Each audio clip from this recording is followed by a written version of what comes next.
So I'm going to make this one relatively brief. There has, for once, been some good news regarding Syria, or at least let's put it this way: it's more good news than bad news, and that's very, very rare in a country that's seen nothing but tragedy and brutality for almost 6 years. But it looks like there has been ceasefires before during various operations, but the difference with this one is it involves heavyweight governments, Russia and Turkey. That's significant. I'm not going to go into really, really comprehensive details, but as I understand it, the Assad regime has agreed to have a ceasefire as of midnight last night with areas controlled by moderate rebels. This was announced by Vladimir Putin and confirmed by the Turkish Foreign Ministry. And senior rebel figures have said that they're confident that this one is going to work.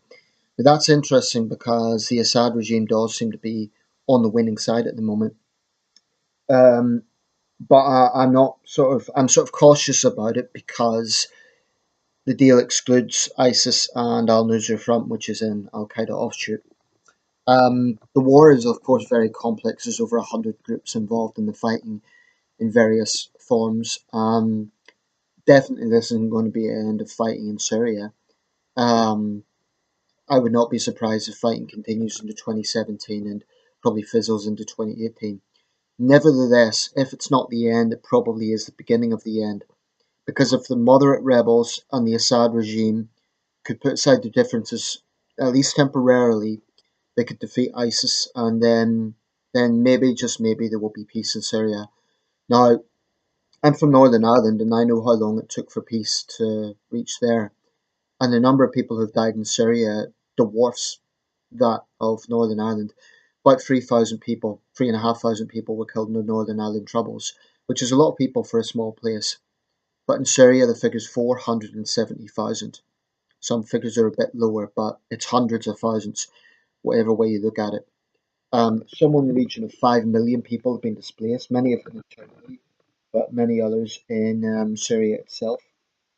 Um, and it's just a very grim situation. I don't need to go through all the details of how bad this is. And I'm just going to quote something which is very significant, and this is from the source is the Violations Documentation Center in Syria. I'll repeat that, the Violations Documentation Center in Syria database. Now, I'm not sure if they have political allegiances. I'm not sure if they're a very neutral source, but anyway, that's the source that's being quoted by the I. This is very significant. Who is responsible for civilian casualties? According to this source, the Syrian government 89.7%, the Russian government 3.6%, ISIS and the Nusra Front 3%, opposition groups 2.3%, the International Coalition 0.7%, others 0.7%. So when the Stop the War coalition was, vilifying Britain and saying, well, you're going to kill thousands of civilians, 0.7%.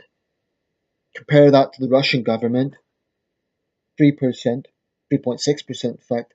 The Assad regime, 89.7%. Quite a sobering thought. In other words, we know how vicious the likes of Al Qaeda and now Al Nusra Front and ISIS are. Um, and I think one reason their crimes get documented is because they are so vicious, throwing gay people off buildings and putting men in cages and drowning them, this sort of thing. They're vicious, sadistic thugs. But I still believe that one of the biggest distortions of this war has been the exoneration in the eyes of internet opinion of the Assad regime and the Russian backers, and I think that's a disgrace because all the independent sources I have seen say this. I'm not using those exact figures, but they do say that the bulk of civilian deaths are at the hands of the Assad regime backed by Russia. So that's a total disgrace that is being just glossed over. The same people, of course, have no problem vilifying the West. The problem with Syria, it's very, very difficult to be on the fence and not have an opinion. I would love to make a video and just say, oh, well, I'm not taking sides, everyone's guilty of atrocities, which is true. But the problem is when you're listening to propaganda that's presenting the Russian government, a very powerful government with very strong controls over the media, especially the likes of Russia Today, bear in mind that American state-owned networks like Voice of America can't operate in Russia, so there is not a level playing field, then it's difficult to be neutral in those circumstances. But incidentally, regarding the Russia-America relationship, Putin's been quite smart about that. Apparently, the Obama administration has expelled numerous diplomats over all these supposed hacks into the DNC website. Well, Putin has invited American diplomats to the Russian um, missions. I'm not sure if that's in Moscow or in the States to celebrate New Year's Eve.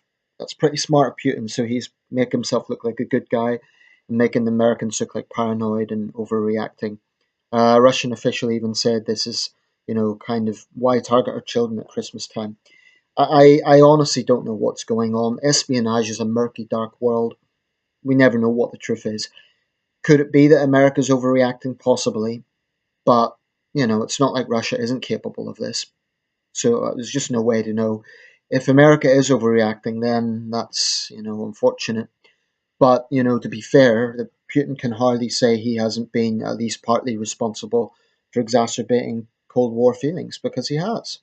And he's kept Russia with, if not an iron grip, certainly a very authoritarian grip for almost 2 decades. So let's just bear that in mind.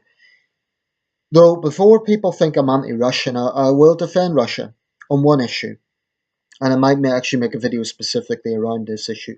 Apparently, Charlie Hebdo, the French satirical magazine, has been in hot water yet again because they have already mocked the victims of the recent Tupolev disaster.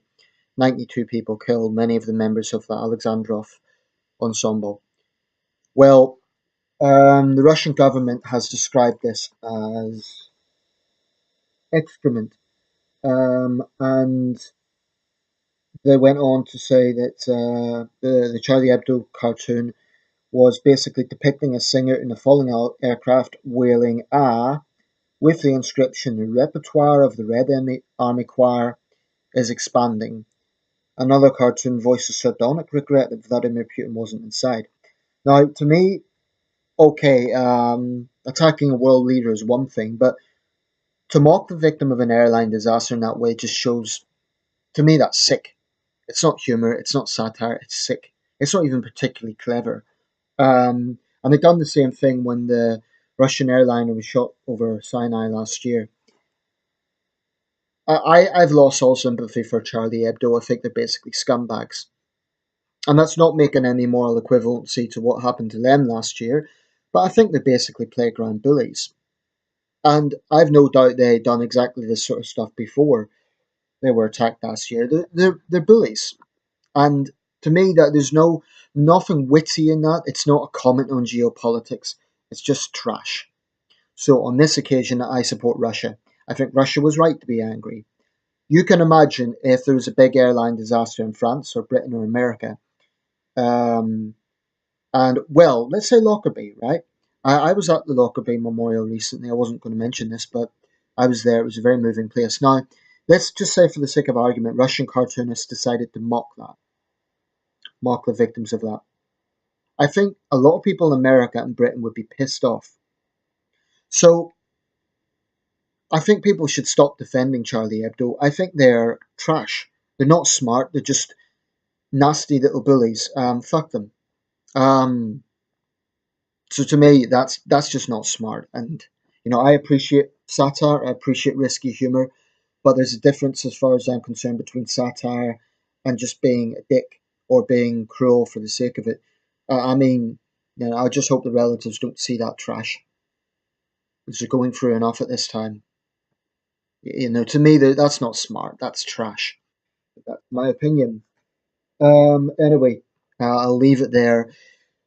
Let's hope this is good news in Syria. It's very rare that good news does come out of Syria. Of course, notwithstanding the things I said about Russian involvement and so on, ultimately the most important thing is peace, or at least the beginning of peace. History can be written, and I hope that it is written fairly, but the most important thing Syria needs is peace, because this is a country in ruins. And before there's even a concept of reconciliation or rebuilding, there needs to be peace.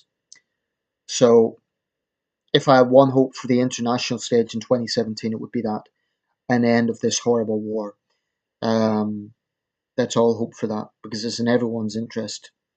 Because frankly, all the great powers are going to suffer in some way. Russia's already suffered from it, with their ambassador being killed and so on. Western countries have suffered with the terrorist attacks. The Syrian people, needless to say, have suffered tremendously. So this has to end, and I hope it ends in the new year. Like I say, if Assad and the leading rebels, moderate rebels, get some sort of agreement, at least temporarily, there is a historic precedent to this. During the Chinese Civil War, the communists and nationalists were bitter enemies, but they put aside differences to defeat the Japanese. Um, then the Civil War resumed, the communists were eventually victorious. But that's the point, there was a historic precedent. So thanks for watching. Let me know your thoughts.